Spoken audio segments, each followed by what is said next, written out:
Hello everyone, my name is Suhas Kasture and I'll be talking about storage and querying. So we will look about what is storage and file structures, the indexed files, several multi-level indexes, query processing and query optimization. So overview of physical storage systems. Basically, a database system provides a view of stored data, but data is stored in different types of storage. So the first one is primary storage. So directly accessible by the CPU. It includes registers, cache, and RAM. So in general, register is closer to CPU as compared to RAM. Now talking about secondary storage. So it includes external devices to CPU like the hard drives, the flash drives, etc. And then we have the tertiary storage. So basically it is used for large data volumes and for slower access. It includes optical disks like DVDs, CDs and magnetic tapes. Now there are different types of storage systems. So obviously the first one is the cache, the fastest but smallest and most expensive form of storage. It is managed by the hardware and stores frequently used data. Then the second is main memory, which is the volatile memory, which is also called as RAM, random access memory. It stores data that the CPU can directly access, fast but too costly for large databases. Then we have flash memory. So it retains data after power loss, fast for reading but slower for writing. It is often used in low cost systems for smaller data storage. Then we have the magnetic disk, the main storage for large database, offering direct access but slower than memory, used for long-term data storage. Then we have the optical storage. It includes CDs and DVDs, which store data optically and are read by laser, used for medium-term storage. Then we have the tape storage. So primarily for backups and archival purposes. It is cheap but much slower than disks, offering sequential access. So each of these storage methods are different in speed, cost, and are used in different use cases, balancing between performance and storage capacity. So as you can see here, here is a diagram of storage device hierarchy.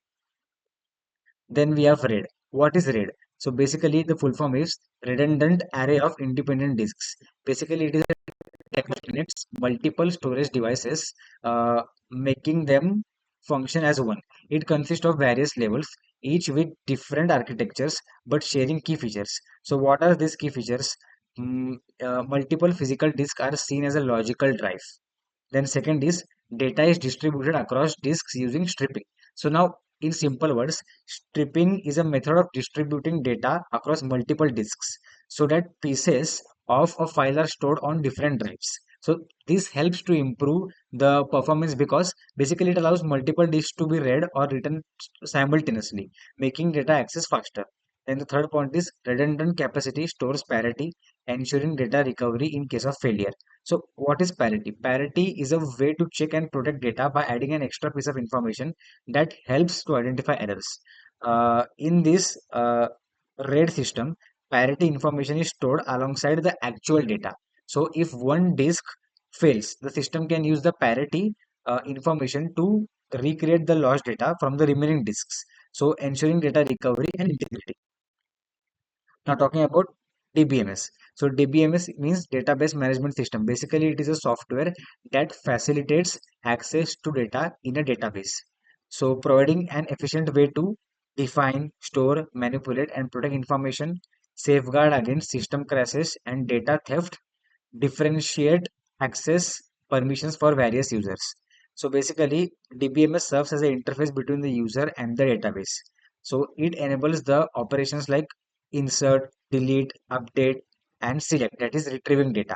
So database system structure is partitioned into modules for different functions. Some functions, example file systems, may be provided by the operating system itself. Now the database system is divided into two functional components, the query processor and the storage manager. Now, what is query processor? Query processor helps the database system to simplify and facilitate the access to data. The work of query processor is to execute the query successfully. So it interprets the request or the queries which are given by the user via into instructions.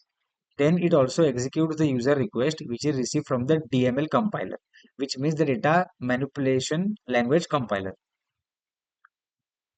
Then we have what are the components of query processor. First is the DDL interpreter, which is the data definition language interpreter. So this converts the DDL statement, example schema definitions, into metadata stored in a data dictionary. Then DML compiler. As said above, it translates DML statements, example select, insert, update, delete into low-level instructions, which are the object code, and perform query optimization. So what is query optimization? We will learn ahead. By selecting the now it performs by selecting the most efficient evaluation plan. Then embedded DML precompiler. Basically, it processes embedded DML statements in application programs into procedural calls. Then we have query evaluation engine. So it executes the low level instructions generated by the DML compiler. Now, storage manager. So it is the second component. So what is the role? So it connects stored data in the database with queries and also interaction with file manager. It communicates with the file manager to manage raw data on disk. Then data storage.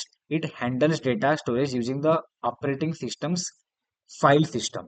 Means operating system's file system. Then DML translation. It converts the DML statements into low level system commands. Then we have the data management. So basically it is responsible for updating, storing, deleting and retrieving data. Then database control system. It is also referred to as the database control system. Then we have consistency and integrity. It maintains the database consistency and integrity by applying constraints. Then it executes the data control language statements. This was the role of storage manager. Now, what are the components of storage manager? First is the authorization manager and integrity manager. Basically, it verifies if users have permission to access data. Second, checks rules to keep data accurate when changes are made. Then the second component is transaction manager. It keeps the database correct even if there are system failures, and it ensures multiple actions can happen at the same time without issues. The file manager. It manages how space is used on the disk and how to organize the data which is stored on the disk. Then we have buffer manager. So moves data from the disk to the main memory for quick access, and then it decides which data to keep in the memory for faster use. Now, disk storage. Data structure implemented by storage manager are the data files. Basically, it stores the actual database content. Then data dictionary.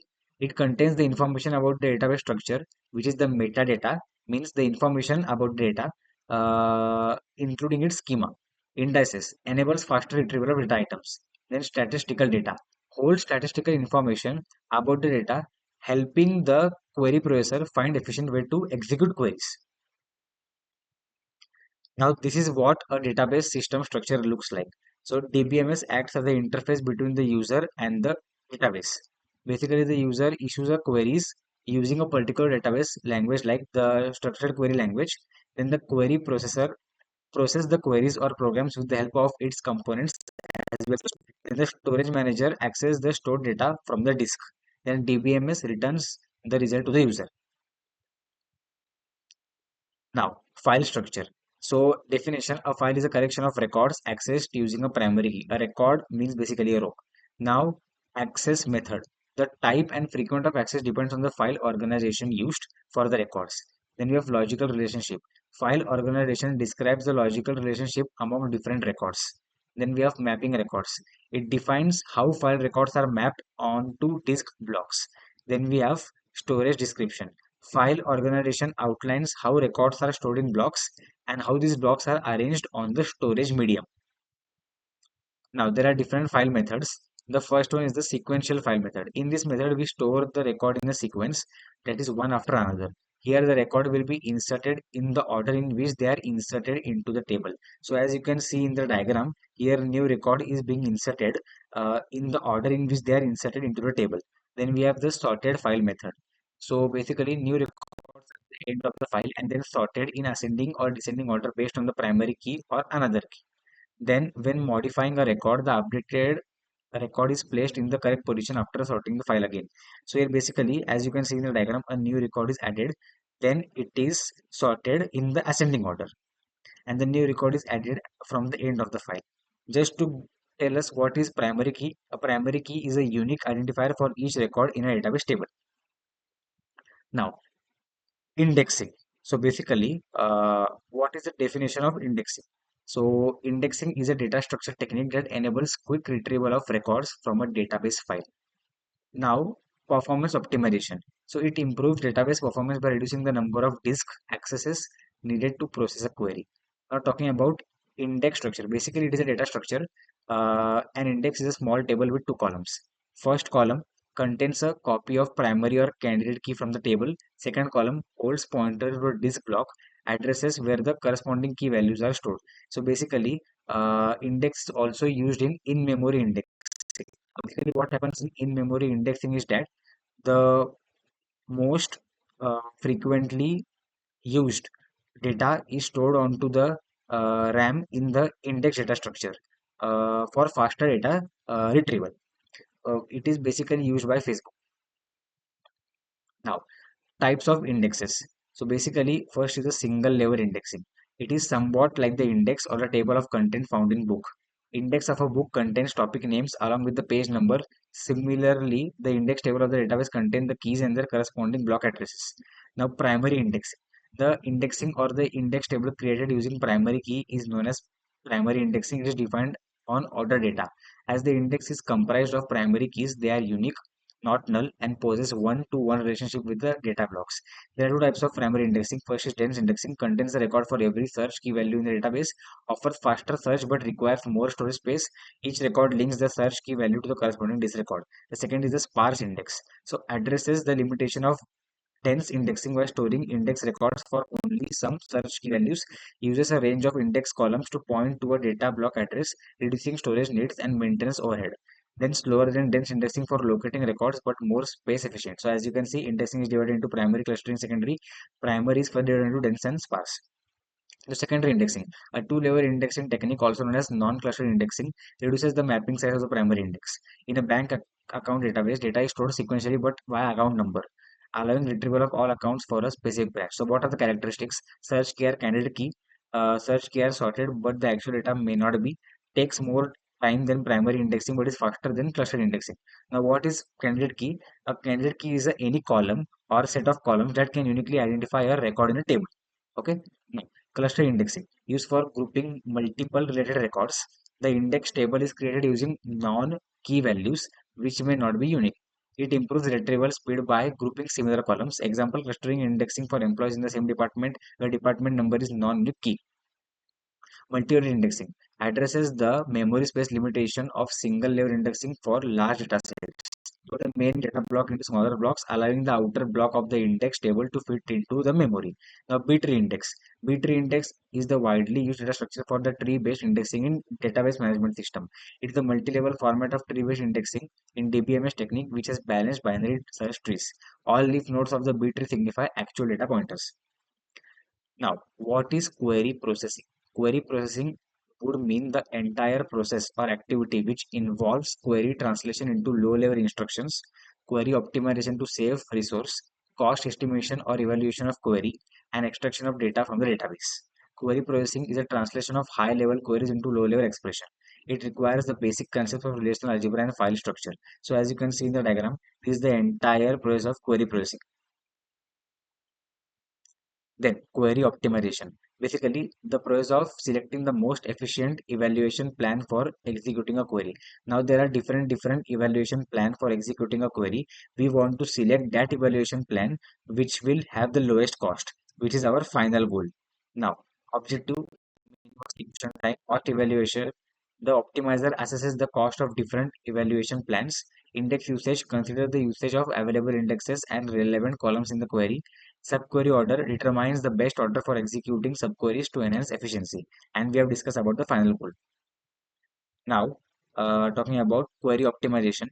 So some of the factors weighted in by the optimizer to calculate the cost of a query evaluation plan is the CPU time, the number of tuples to be scanned, the disk access time, the number of operations. So thank you. That was it. Have a nice day.